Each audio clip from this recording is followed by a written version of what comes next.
วารสารอรุณใหม่สืบทอดมาจากหนังสือพิมพ์แสงสว่างของพรรคในเมื่อก่อนมาฮอดกองประชุมใหญ่ครั้งที่3ของพรรคประชาชนปฏิบัติลาว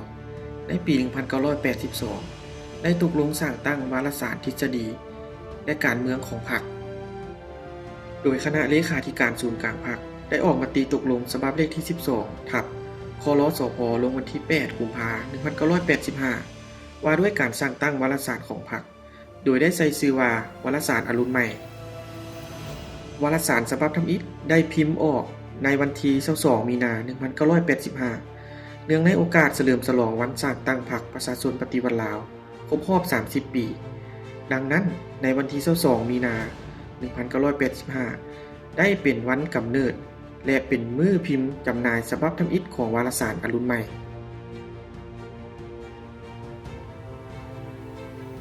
วารสารอรุณใหม่แม้นวารสารทฤษฎีและพฤติกรรมของพรรคประชาชนปฏิวัติลาวมีพลบทบาทค้นคว้าเผยแพร่ศึกษาอบรมทฤษฎีมาร์กเลนินแนวคิดประธานไกรสอนพรหมวิหารแนวทางแผนนโยบายของพรรคนโยบายและกฎหมายของรัฐประกอบส่วนในการสรุปสังรวมถอดถอนบทเรียนในการหมุนใช้ทฤษฎีและพฤติกรรมของพรรครัฐค้นคว้าเผยแพร่ผลสำเร็จบทเรียนของประเทศเพื่อนมิตรอยู่ในภาคพื้นและสากลเผยแพร่แลกเปลี่ยนการค้นคว้าวิทยาศาสตร์สาระความรู้ข่าวสารประกอบส่วนบูรณะระบอบประชาธิปไตยประชาชนของพวกเขาตลอดระยะ 40 ปีผ่านมาพวกเขาได้พิมพ์จำหน่ายวารสารทั้งหมด 299 ฉบับฮอดฉบับเดือน 2 ปี 2025 มีบทเขียนประเภทต่างๆในขงเขตการเมืองแนวคิดทฤษฎีภาคพนักงานรัฐและกฎหมายเศรษฐกิจวัฒนธรรมสังคมป้องกันชาติป้องกันความสงบแนวเราสร้างชาติโครงการจัดตั้งมหาชนเวียกงานต่างประเทศและสาระน่ารู้ต่างๆรวมทั้งหมด 2,768 บทในนั้นบทเขียนของการนำขั้นของรัฐมนตรีขึ้นไปถึงการนำขั้นสูงของพรรคและรัฐทั้งอยู่ขั้นศูนย์กลางและท้องถิ่นรวมเอา16ส่วนห้อยบทของกองบรรณาธิการและพนักงานภายในรวมเอา35ส่วนห้อยเหลือนั้นเป็นบทเขียนของเพื่อนร่วมงานประจำและบ่ประจำผู้ทรงคุณวุฒินักค้นคว้าครูอาจารย์เพื่อนผู้อ่านทั้งอยู่ศูนย์กลางและท้องถิ่นอยู่ภายในและต่างประเทศโดยได้รับการมอบหมายจากขั้นถึงวารสารอรุณใหม่ได้จัดพิมพ์เอกสารกองประชุมใหญ่ของพรรค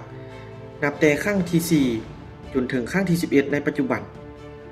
นอกจากนั้นได้จัดพนักงานของตนลงท้องถิ่นหากฐานเพื่อเก็บกำข้อมูลปัญหาที่พ้นเด่นในการจัดตั้งปฏิบัติแนวทางของพรรคนโยบายของรัฐอยู่ท้องถิ่นซึ่งต้นต่อแม่นเวียกงานก่อสร้างหากฐานและพัฒนาชนบทรอบด้านเวียกพักพนักงานอยู่หากฐานเวียกงานแก้ไขความทุกข์ยากของประชาชนการปฏิบัตินโยบายสามสร้างและอื่นๆเพื่อเขียนบทโฆษณาเผยแพร่สู่สังคมปัจจุบัน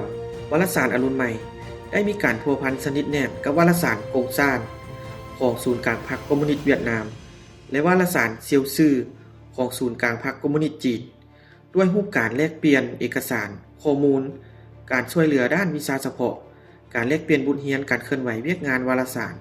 การค้นคว้าปัญหาทางด้านทฤษฎีพฤติกรรมและแลกเปลี่ยนคณะผู้แทนเป็นปกติซึ่งได้ประกอบส่วนเข้าในการหัดแน่นความสามัคคีมิตรภาพการร่วมมือรอบด้าน2ฝ่ายให้นับมือลึกซึ้งและมีมรรคผลตัวจริง